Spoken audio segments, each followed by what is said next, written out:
હે આ બાલની નોક છે નોક, બાલની નોક એટલે અણી. એ અણીનો 1 લાખમો ભાગ છે. આ સમજાવવા માટે છે, કેમ કે આ કોઈ મેજરથી માપી શકાય એવી ચીજ નથી, પણ સમજાવવા માટે બીજો કોઈ જવાબ નથી. એટલા માટે એને કીધું છે કે એનો 1 લાખમો ભાગ છે ને, હે અણીનો, હે આત્મા એટલો નાનો છે કે જે પકડમાં આવે એવો નથી. તો એ આત્મા જંતુઓના હૃદયમાં છે. પરંતુ તમ કરતો પસંદી વિદ લોકો અકૃત થવું પડે. શું કે છે? અકૃત થવું છે. સાહેબ કે છે કે કરો કર્મ પણ રહે અકર્મી, એસી યુક્તિ બતાવે. કર્મ કરવા છતાં કર્મ પ્રપંચથી જે બહાર નીકળી જાય એ અકૃત છો કહેવાય. આપણે શું કરીએ છીએ? કર્મ કરીએ છીએ, હે કર્મ તો કરીએ છીએ, પણ નિસ્વાર્થ ભાવથી કર્મ કરતા, કર્મની અંદર નથી ડૂબતા, પરિણામની અંદર ડૂબી જઈએ છીએ. કર્મ પહેલા આપણે પરિણામની ચિંતા કરીએ છીએ. હે એટલા માટે ગીતાની અંદર પણ નિષ્કામ યોગની વાત કરી છે ને. હે કર્મને વાધિકારસ્તે મા ફલેશું કદાચન. કર્મ કરવો પડશે. કર્મ કરવાનો તારો અધિકાર છે. કેમ કે તું મનુષ્ય અને કર્મ ભૂમિમાં છે. કર્મ ભૂમિકાનો તું છે. એટલા માટે તારે કર્મ કરવું પડશે, પણ ફળની અપેક્ષા, ફળ ગમે તે આવે, કર્મ કરો. અને જો ફળની અપેક્ષાથી જો તમે કર્મ કરશો તો કર્મ સારું થવાનું નથી.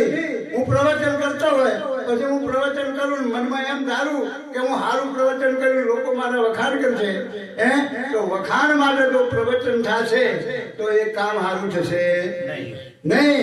કોઈ પણ કર્મ જો તમે ફળની અપેક્ષાથી જો કર્યું તો એ કર્મ સારું થશે નહીં. તમારું કર્મ કરવાનો નિસ્વાર્થ ભાવ છે. તમે કર્મ કરો, લોકો એને જો વખાણે તો પણ એના ધન્યવાદ, ન વખાણે તો પણ ધન્યવાદ. કોઈને ગમે તો પણ ભલે, ન ગમે તો પણ ભલે, કોઈ અપમાન કરે તો પણ ભલે, કોઈ ખોટું કહેતો ભલે, કોઈ સાચું કહેતો ભલે. જો સાચું છે તો ખોટું કહેવામાં કોઈ ફાયદો નથી. ભલે ગમે એટલું ખોટું કે, પણ જો સાચું છે તો ભલે ને કે. અને કદાચ ખોટું છે અને એમ કે તો તમને તમારી ભૂલ સુધારવાનો મોકો મળી જાય. ખોટું છે અને જો કે છે તો આપણને આપણી પોતાની ભૂલ સુધારવાનો મોકો મળે છે. એમાં ક્યાં ખોટું લગાડવાનું કોઈ આવે છે? આવા ભાવથી, નિષ્પક્ષ ભાવથી જે કર્મ કરે છે,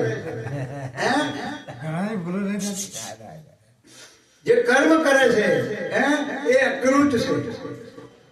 વિદ છો, વિદ છો, વિદ છો એટલે વિષય વિરક્તિ અને આત્મજ્ઞાન. વિષય વિરક્તિ અને આત્મજ્ઞાન, જેની અંદર વિષય વિરક્તિ છે, જે વિષયના પ્રપંચથી બહાર નીકળેલો છે, અને જેને પોતાના આત્માનું ચિંતન છે, જે પોતાના આત્માના ચિંતનની અંદર જે સતત છે, આ પુરુષોને વિક્ષોભ છે. એટલે નારદજીએ સનત કુમારને સાંદોગ્ય ઉપનિષદમાં એક પ્રશ્ન પૂછ્યો છે કે પ્રભુ, આ જે બધા પુરુષો છે, જે બધા પુરુષો છે ને, એ વિક્ષોભ થાય છે. હું વિક્ષોભ નથી થઈ ગયો. એ બધા તત્વવેત્તા પુરુષો, તત્વવેત્તા પુરુષો તરત વિક્ષોભ આત્મવિદ. આ બધા આત્મવિદ પુરુષો વિક્ષોભ થઈ જાય છે, પ્રપંચોથી બહાર ઉપડી જાય છે, શોકમાંથી બહાર નીકળી જાય છે. હું નથી થઈ શકતો. કેમ કે હું મંત્રવેત્તા છું, તત્વવેત્તા નથી. મને શબ્દનું જ્ઞાન છે, મને આત્મજ્ઞાન નથી. નારદજી કહે છે. એટલે સનત કુમાર પૂછે છે કે તમને સનું સનું જ્ઞાન છે એ બતાવો, એટલે મારે બીજી વાર પૂછવું ના પડે. પછી નારદજી સમજાવે છે કે મને વેદોનું જ્ઞાન છે, મને ઉપનિષદોનું જ્ઞાન છે, મને આરણ્યક બ્રાહ્મણ બધાનું જ્ઞાન છે, મને સશાસ્ત્રોનું જ્ઞાન છે, ગંધર્વ વિદ્યા, સંગીત વિદ્યા, નૃત્ય વિદ્યા, ઘણું બધું રોગું ચર્ચા કરી છે નારદજી. ત્યારે સનત કુમાર કહે છે કે નારદજી, તમે માત્ર સંજ્ઞા રટી નથી, તમે શબ્દોનું જ્ઞાન છે, કેવળ કોરું શાસ્ત્ર જ્ઞાન વિકસિત થઈ શકે નહીં. કોરું શાસ્ત્ર જ્ઞાન, કોરું શાસ્ત્ર જ્ઞાન કે છે કલ્યાણ કરી શકે નહીં. એના માટે વિષય વિરક્તિ હોવી જોઈએ. એના માટે તમારું મન છે ને એ વિકારોથી રહિત થવું જોઈએ, વિષયથી ઉપરાંત થવું જોઈએ, વિષયોથી વિકારોથી મુક્ત થવું જોઈએ. બરાબર? તો કે છે તમે વિક્ષોભ થઈ શકો. તમે તો સંજ્ઞા રટી લીધી છે શબ્દોથી. કહે કબીર ભટકત ફિરે પકડ સમજ કી છાશ. આ બધા શબ્દોની સમજ પકડી અને આ દુનિયામાં ભટક્યા કરે છે. શબ્દની પકડ એવી છે ને કે એમાં તમે ભરમાઈ દો. શબ્દની માયા. એટલા માટે શંકરાચાર્ય કીધું કે શબ્દ જાળ મહારણમ ચિત્ત ભ્રમણમ કારણમ. શબ્દની જાળ એવી છે, એક જંગલ છે, અને એ જંગલની અંદર જો માણસ ફસાઈ જાય તો એમાંથી બહાર નીકળી શકતો નથી. શબ્દ એવો છે. એટલે જો શબ્દની જાળમાં તમે ફસો ના તો કે છે બહાર નીકળતું નથી. એટલા માટે વિવેકથી જે કઈ કરવો એ વિવેકથી. બધા જ ગ્રંથો આદરણીય છે, બધા જ ગ્રંથો આદરણીય છે, બધા જ મહાપુરુષો આદરણીય છે. જે સત્યના માર્ગે જે પુરુષો ચાલ્યા છે એ બધા જ આદરણીય છે, બધા જ ગ્રંથો આદરણીય છે. પરંતુ વિવેક તમારો પોતાનો છે, વિવેક તમારો પોતાનો છે. મહાજનો ગતાઈન પંથા. જે સત્યના રસ્તે ચાલ્યા છે એ બધા જ મહાજન છે. કોણ કહે છે બુદ્ધ મહાજન નથી? ભાઈ, કોણે કીધું બુદ્ધ મહાજન નથી? કોણ કે મહાવીર મહાજન નથી? કોણ કે છે ઈશા મુસા મહાજન નથી? કોણ કે છે કબીર મહાજન નથી?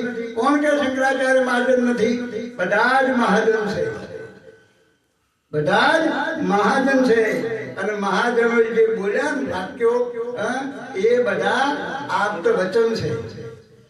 પરંતુ વિવેક તમારો પોતાનો છે. એટલા માટે સાહેબે કીધું કે જબ દેખો ના નિજ નેના તબ માનો કિસી કી દેના. જો સુધી તમારી વિવેક બુદ્ધિ એને બરાબર હાથું ન મોને, તમારી પોતાની બુદ્ધિની કસોટી ઉપર જો ખરું ન ઉતરે તો એ વાતને ક્યારે ના માનો. ગમે તે હોય, ગમે તે હોય. એટલા માટે અગત્યનું શું છે? કોણે લખ્યું છે એ અગત્યનું નથી, ક્યાં લખ્યું છે એ પણ અગત્યનું નથી, શું લખ્યું છે એ અગત્યનું છે. લખાયું છે શું, કોણે લખ્યું, ક્યાં લખ્યું એ કોઈ અગત્યનું નથી. શું લખ્યું છે એ અગત્યનું છે. અને એ જો તમારી વિવેક બુદ્ધિમાં ખરું ઉતરી જાય તો એ માનવા યોગ્ય, માનવા યોગ્ય એ છે. એટલા માટે બધાનો આદર કરવો જોઈએ. હવે અવિધ છો ધાતુ પ્રસાનાત મહેમાનાત્મા. કોણ થાય વિધ છો? કોણ જાણી શકે આત્માને? તો ધાતુ પ્રસાદ, ધારણ કરે છે. જે ધારણ કરે છે આપણા શરીરને કોણ ધારણ કરે છે? ઇન્દ્રિય અને મન. 5 જ્ઞાનેન્દ્રિય